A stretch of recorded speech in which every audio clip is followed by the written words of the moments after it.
آج کی دنیا میں انسان اس پہ فخر کرتا ہے کہ میں چاند پہ گیا ہوں۔ بلندیوں پہ جانا یہ انسان کے لیے بہرحال ایک باعث افتخار ہے۔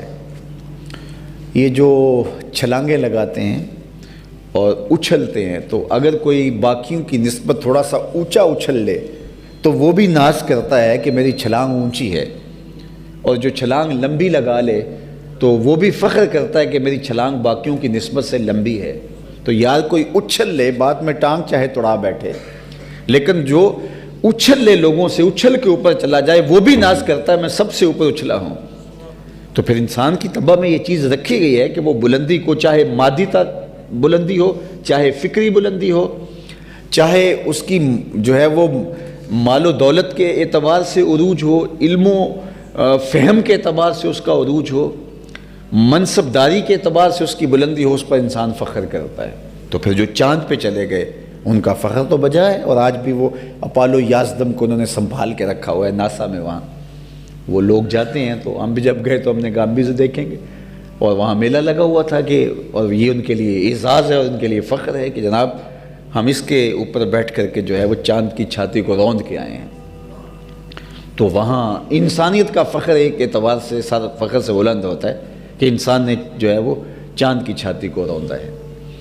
تو پہلے تو بات میں عرض کیا کہ چاند پہ لوگ جا کے فخر کر رہے ہیں، لیکن یہ چاند میرے حضور کے قدموں میں آیا ہے۔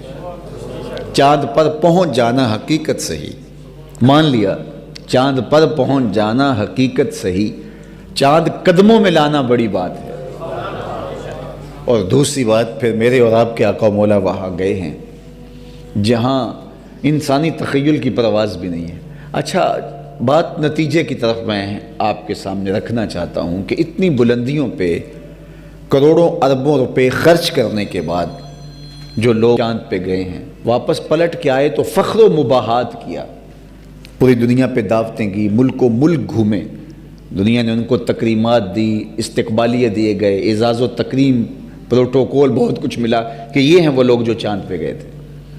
اچھا، بات یہ ہے کہ چاند پہ گئے اور اربوں روپے خرچ کیے تو وہاں جا کے انسانیت کے لیے کیا لائے؟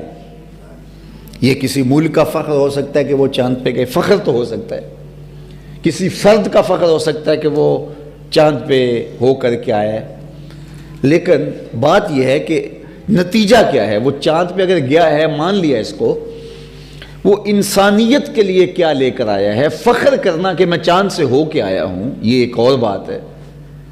ایک درخت پھلوں سے بھرا ہوا ہو اور ایک آدمی پھل اوپر تک چلا جائے اور واپس خالی دامن ہی آ جائے تو وہ کہے کہ میں درخت سے اوپر سے چڑھ کے آیا ہوں۔ میاں نیچے لوگ بھوک میں تڑپ رہے ہیں، تم درخت کے اوپر تک گئے ہو اور پھلوں سے شاخیں لدی ہوئی ہیں، تو تم ہمارے لیے کیا لے کر آئے؟ وہ کہتا ہے وہ نہیں لا سکا۔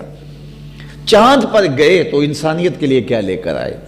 تو وہ مٹی ہے تھوڑی سی، وہ جو دکھاتے ہیں کہ جناب یہ چاند کے سینے سے مٹی اٹھا کر کے ہم لائے ہیں۔ تو مجھے بتائیے کہ زمین پہ مٹی پہلے تھوڑی تھی کہ چاند پہ گئے بھی تو مٹی اٹھا کے لائے، لیکن میرے اور آپ کے آقا و مولا بلندیوں پہ گئے تو امت کی نجات کی ضمانت لے کر آئے، امت کے لیے رب سے ملاقات اور بندگی کا سلیقہ لے کر آئے، 50 نمازوں کی شکل کے اندر۔ یہ تحفہ ہے معراج کا۔ اللہ اکبر۔ سورۃ الفاتحہ، اس کو سبع مثانی اس لیے کہتے ہیں، یہ آیتیں 2 مرتبہ نازل ہوئی ہیں۔ ایک مرتبہ جب حضور گئے تو اس وقت یہ آیتیں لے کر آئے۔ عرش الہی کے نیچے ایک خزانہ خاص ہے، وہاں سے حضور کو تحفے ملے۔ خاص طور پہ بندے کے لیے سب سے بڑا اعزاز بندگی ہے، اور بندگی کا عملی ظہور نماز سے ہوتا ہے۔